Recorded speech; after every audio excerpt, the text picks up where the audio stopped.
On Saturday morning, the rain came down. It made the chickens squawk.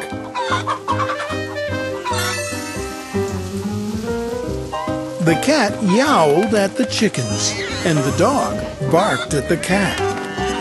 And still the rain came down. Hey, quiet down. The man yelled at the dog and woke up the baby. "Stop all that yelling," shouted the man's wife.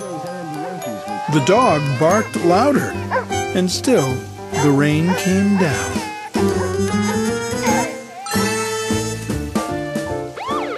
A policeman heard the noise and stopped to see what was wrong.